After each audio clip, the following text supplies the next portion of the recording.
What is up, killers? Kevin today, back with a brand new episode of 5 new console mods to hit the Bethesda.Online website. This is going to be episode 632 within my series, but without further ado guys, let's just jump straight into the video. Throwing Weapons Lite updated, coming in at 6.9 megabytes of a download. I remember covering this mod absolutely ages ago on the channel, did a mini mod showcase on it as well for a rough breakdown, but for this one it is an updated version and full perms and permissions from the nexusmods.com to get uploaded on the Bethesda.Online website for all of us to enjoy. There's going to be original light throwing scripts added into the game. Not only the animations look great, but some of the actual things you can get for throwing are really interesting indeed. So you can tell in the Forge I'm making most of these here, and most of them can be found within the Forge. So you can get throwing knives, throwing axe, javelins, oil pots, which is basically sort of like a fire grenade, which is really cool. You can get smoke bombs, you can get frost poison grenades, which is really insane. It's like a frozen poison liquid, basically just kills them after time but freezes them, really insane. And grenades, which is going to be a typical grenade, which we all know and love. This mod is great, an incredibly low download size and one for picking up. Maybe you've picked up Valhalla and you want a little break and you just want to enjoy Skyrim, go back to the OG of the RPGs, but still want that throwing sort of axe maybe with that Viking build on Skyrim. I'm giving you ideas here, but yeah, this would be a nice one to pair with something like that.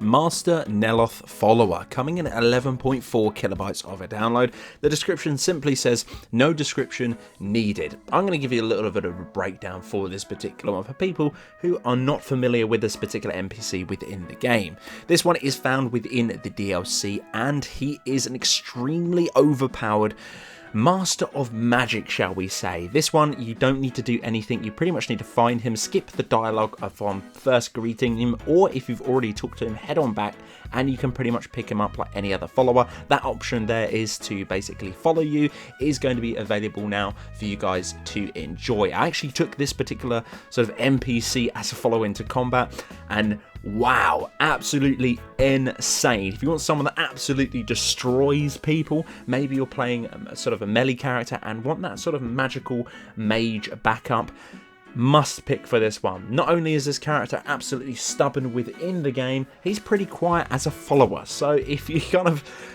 disliked him in the game, and I don't think a lot of people do like him, but you do want him as a follower, that is a viable option now with this mod.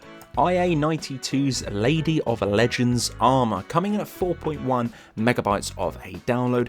This armor texture mod was inspired by the Lady of Legend. She is the girl who became Robin Hood, and you can definitely see that not only with the armor but also the kit and just the general aspects to do with this mod is really nice indeed. There is a backstory if you do want to read up on that and want to get a little bit of a sense of this particular character, but for me, if you want a hybrid of Robin Hood and sort of Link within the Zelda franchise and want that as an armor kit with a load of other different goodies such as rings and amulets, this is going to be a great pick for you. Very easy and accessible to find at Riverwood, as always with most of IA92's mods, but also as well a really gentle one on the eyes. I think the models, meshes and textures for this one look great. Shame about the kit itself to do with the bow. I would have liked something a little bit more, something a little bit different. The enchantment, not too bad, but the actual bow itself is a little bit boring. Now, I must say that just because of the preference of what platform this is on. It's going to be on Xbox. It's not usually a traditional IA92's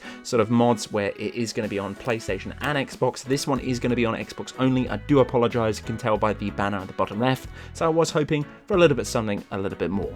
Cloaks of Skyrim Retextured 1K, coming in at 107.5 megabytes of a download. This is pretty self-explanatory. You obviously need the Cloaks of Skyrim mod itself, and that is going to be linked right next to this one down in the comment section below if you want to grab that. But yeah, you will need that one in order to grab this one too. But for this one, visually it just changes all of the textures to do with the cape mod that is currently going to be the main base of this particular showcase to a beautiful 1K texture. I'm showing you the ones that you can actually make within the tanning rack, but trust me, there are an awful lot of other ones out there which look absolutely finesse. If you haven't got a cloak mod, what is wrong with you? You should be getting one right now. There's a few out there, but personally I would probably go to this one as it has more variety and more bang for your buck for the download size. IA92's Agent of the Void Amulet, coming in at 8.3 megabytes of a download